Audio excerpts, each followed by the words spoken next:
Des emballages colorés, des arômes fruités. À l'intérieur de ces boîtes, des puffs, ces cigarettes électroniques dont les jeunes raffolent. Déjà le goût, etc., c'est mieux que la cigarette, je trouve quand même. Quasiment tous les lycéens, ils touchent à ça, quoi. C'est un peu la mode en ce moment et du coup tout le monde touche à ça. Selon les études, 15% des adolescents ont déjà utilisé une puff. Pour près de la moitié d'entre eux, elle a été leur porte d'entrée vers la consommation de nicotine. Il ne faut pas imaginer que pour les 15, 20, 30 années qui suivent, on va fumer des parfums, fruits rouges, fraises tagada et autres. Donc derrière, on va passer à quelque chose de plus adulte qui sera, pour le coup, du tabagisme.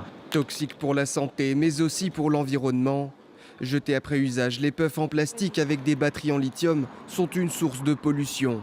Autant de raisons qui ont poussé les députés à voter une loi pour les interdire en décembre dernier.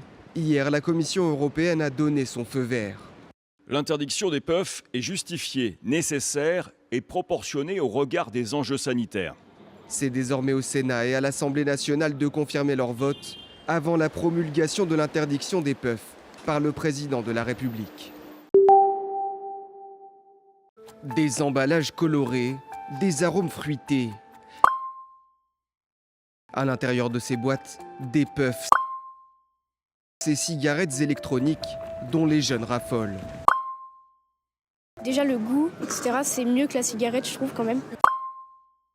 Quasiment tous les lycéens, ils touchent à ça, quoi. C'est un peu la mode en ce moment et du coup tout le monde touche à ça. Selon les études, 15% des adolescents ont déjà utilisé une puff.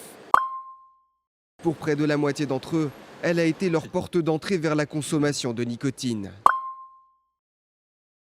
Il ne faut pas imaginer que pour les 15, 20, 30 années qui suivent, on va fumer des parfums, fruits rouges, fraises tagada et autres.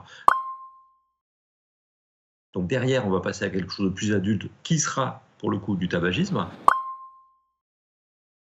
Toxiques pour la santé, mais aussi pour l'environnement.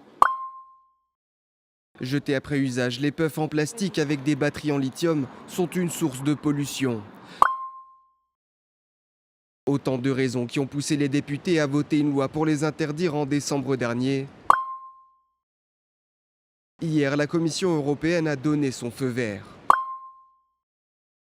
L'interdiction des puffs est justifiée, nécessaire et proportionnée au regard des enjeux sanitaires.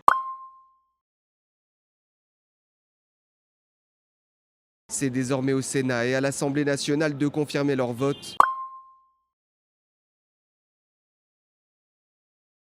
avant la promulgation de l'interdiction des puffs par le président de la République.